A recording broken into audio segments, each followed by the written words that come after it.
Hello students, mechanics की video lecture की series की इस क्लास में हम बात करेंगे पृथ्वी के घूर्णन का गुरुत्वीय त्वरण पर प्रभाव।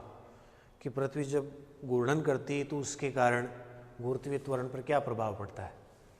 देखो, अगर पृथ्वी एक घूर्णी निर्देश तंत्र नहीं होता, मतलब पृथ्वी अगर घूर्णन नहीं करती, तो पृथ्वी की सतह पर स्थित कोई भी जो निर्देश तंत्र है वो कैसा होता, जड़त्वीय निर्देश तंत्र।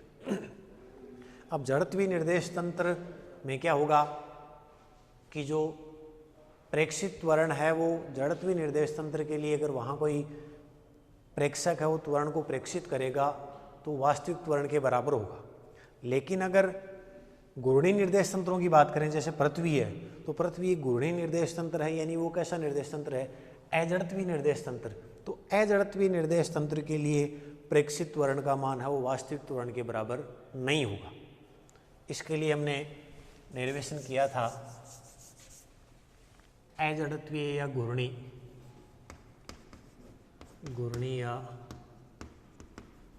अजड़त्वीय निर्देश तंत्र के लिए प्रेक्षित त्वरण, ये फॉर्मूला हमने लिखा था A dash is equal to A minus 2 omega cross V dash minus omega cross R। ठीक है, यहाँ दो कंपोनेंट थे, इसको हमने कहा था कोरियोलिस त्वरण और इसको हमने कहा था सेंट्रीफ्यूगल। ठीक है, अपकेंद्रीय त्वरण कहा था। इसी प्रकार अगर गुरुत्वीय त्वरण की बात करें, मान लो पृथ्वी की सतह पर लैम्ब्डा अक्षांश पे कोई पॉइंट है, जैसे यहाँ अगर मैं डायग्राम इधर बना रहा हूँ, ये पृथ्वी है,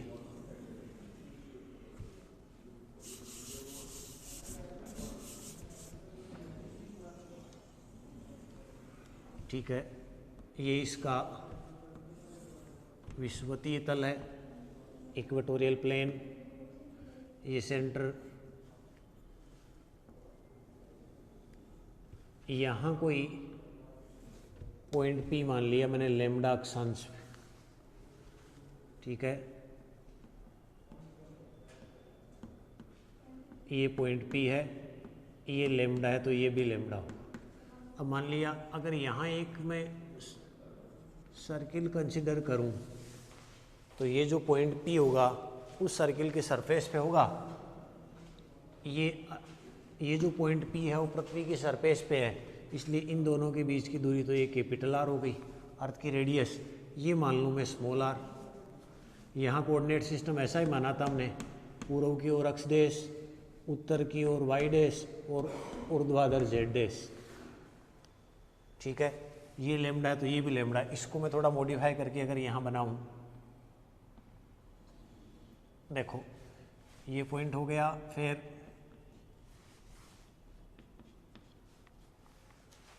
ये वाला जो एंगल है ये लैम्ब्डा है, तो ये एंगल भी क्या होगा, लैम्ब्डा ही होगा। ये R है, ये स्मॉल r है, ये लैम्ब्डा है। इस डायरेक्शन में z डैश, ये कहीं x डैश और ये वाला y डैश। ठीक है,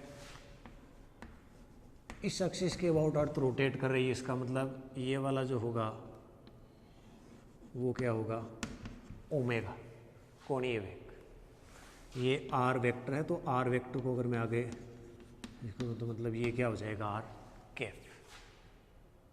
ठीक है, तो ये लैम्ब्डा अक्षांश पे ये कोई पॉइंट P है, पृथ्वी की सतह पर लैम्ब्डा अक्षांश पर स्थित किसी बिंदु P पर गुरुत्वीय त्वरण, इसकी बात ही अगर इसको लिखूं तो G लैम्ब्डा लिख दूं, इज इक्वल टू G वास्तविक -2 omega cross V dash minus omega cross R, ये हो गया समीकरण। लेकिन हमने ये बताया था कि कोरिलेस त्वरण वाला जो घटक है वो तो केवल गतिमान कण पे लगेगा। अगर इस पॉइंट P पर वो कण है वो विराम अवस्था में है, यदि कण बिंदु P पर विराम अवस्था में है हो, विराम अवस्था में, इसका मतलब एक बी डैश क्या हो जाएगा 0। तो जी लेमड़ा क्या आएगा, जी माइनस ये तो क्या हो जाएगा 0 माइनस ओमेगा क्रॉस आर। इसको दे दूँ मैं समीकरण 3। तो ये समीकरण ये रिप्रेजेंट कर रही है कि किस प्रकार जी है लेमड़ा अक्षांश पे वो ओमेगा कोणीय वेग पर डिपेंड करेगा, या ऐसे कह दो पृथ्वी के घूर्णन का क्या प्रभाव होगा। तो इसको सोल्व करने के लिए अपने को ओमेगा और आर वेक्टर की वैल्यू चाहिए। ओमेगा की वैल्यू आपको पता है, since omega is equal to omega cos lambda J dash cap plus omega sine lambda K dash cap, अपने को वैल्यू चाहिए आर वेक्टर की। देखो ये लेमड़ा है, ठीक है। फिर वाई डैश एक्सिस जो है वो अर्थ की सरफेस पे है, सरफेस पे टेंजेंट है, यानी ऐसे है जैसे ये स्मॉल आर है, ये वाई डैश है, तो इनके बीच एंगल 90 होगा। तो ये लेमड़ा है तो ये क्या हो जाएगा 90 माइनस लेमड़ा, ठीक है।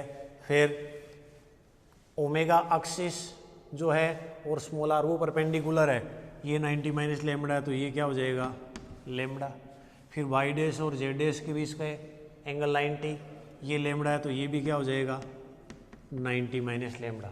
तो यहाँ से ओमेगा क्या हो जाएगा omega cos lambda J dash और omega sine lambda K dash. Are की बात करें कि आर किस डायरेक्शन में होगा, तो अगर ये वाला आप कंसिडर कर रहे हो कि ये वाई डैश है, इसका मतलब इस डायरेक्शन में ये क्या हो जाएगा माइनस वाई डैश, या ऐसे कह दूँ इसको माइनस जे डैश केफ, ठीक है। ये एंगल 90 माइनस लेमड़ा है तो ये भी क्या हो जाएगा 90 माइनस लेमड़ा। देखो ये सरफेस पे पॉइंट है,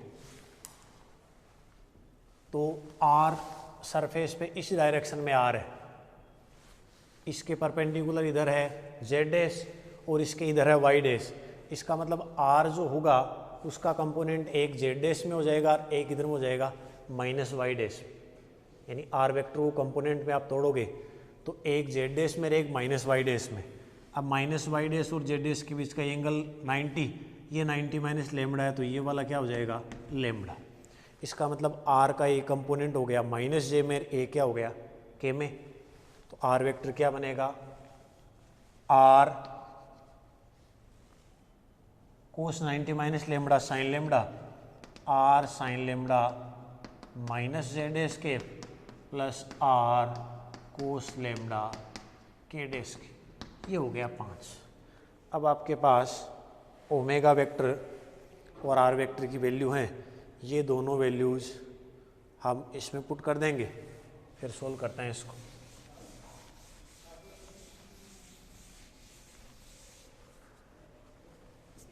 समीकरण 3, 4 और 5, G lambda vector is equal to G vector minus omega, omega में क्या है omega cos lambda J dash cap plus omega sine lambda K dash cap, फिर cross omega cross R, omega cos lambda J dash cap plus omega sine lambda K dash cap cross R, R में क्या है R cos lambda K dash cap minus R sine lambda J dash cap. ठीक है, इनको solve करते हैं। G lambda vector is equal to G minus, इसको वस्तु को ऐसे रख रहा हूँ क्रॉस, इसका इसके साथ क्रॉस, जे क्रॉस के क्या होगा आई, तो ये बन जाएगा omega R cos square lambda और आई डैश के, ठीक है। फिर जे क्रॉस जे क्या हो गया 0, फिर इसका इसके साथ के क्रॉस के 0, फिर के क्रॉस जे क्या हो जाएगा माइनस आई, माइनस यहाँ पहले से है तो हो जाएगा plus omega R sine square lambda I dash K, ठीक है। यानी यहाँ से जी लेमडा वेक्टर बनेगा जी माइनस, यहाँ से क्या कॉमन आ जाएगा देखो, ओमेगा आर और आई डैश के कॉमन आ जाएगा, sign square lambda plus cos square lambda क्या हो जाएगा 1, तो यहाँ से क्रॉस प्रोडक्ट क्या बनेगा omega R cos square, sorry omega R और ये बन जाएगा आई डैश के, ठीक है। यहाँ omega cos lambda J dash K plus omega sine lambda K dash K, इसका इसके साथ क्रॉस ले लेते हैं, G lambda is equal to G minus omega R तो बाहर निकाल लूँ, इन दोनों में से भी ओमेगा बाहर निकाल लूँ तो ओमेगा स्क्वायर आर आ गया, इसका इसके साथ क्रॉस प्रोडक्ट कोस लेमडा जे क्रॉस आई माइनस के, फिर प्लस साइन लेमडा के क्रॉस आई माइनस जे,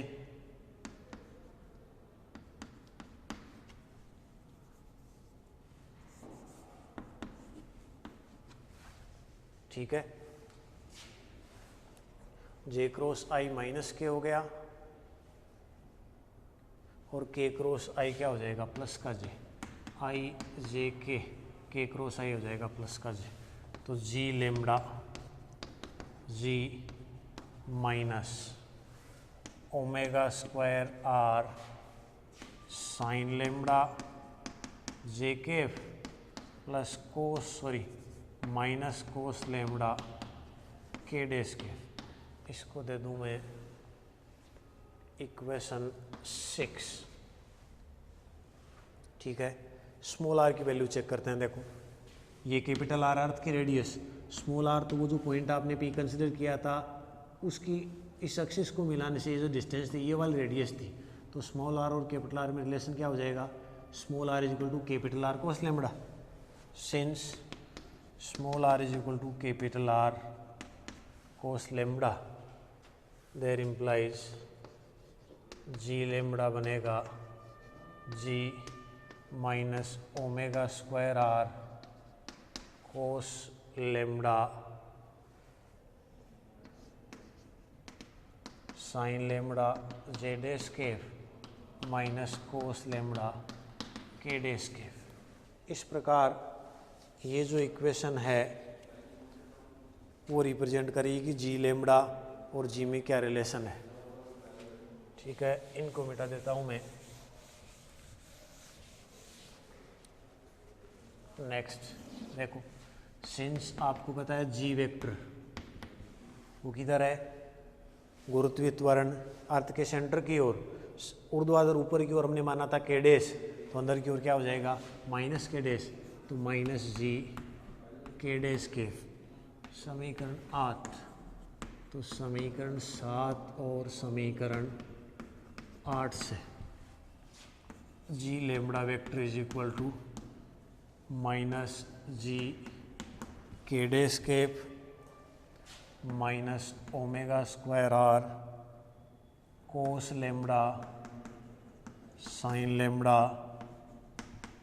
जे dash cap plus omega square R cos square lambda K dash cap. अलग अलग कर लेता हूँ, G lambda is equal to K dash वाले को अलग कर लूँ तो माइनस जी तो कॉमन ले लूँ मैं, G minus omega square R को स्क्वायर लेमडा के डैश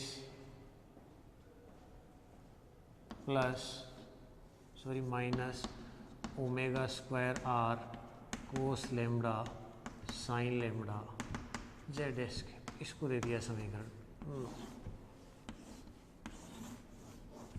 तो ये समीकरण ये रिप्रेजेंट कर रही है कि वेक्टर फॉर्म में जी लेमडा को जी से किस प्रकार रिलेट किया जा सकता है।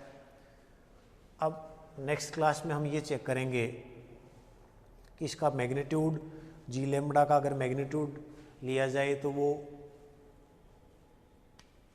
जो है वो ओमेगा लेमडा जी अर्थ रेडियस आदि इनके साथ किस प्रकार बिहेव करेगा, मतलब इनमें अगर चेंज करोगे आप तो इसकी वैल्यू में क्या चेंज आएगा वो नेक्स्ट क्लास में बात करेंगे।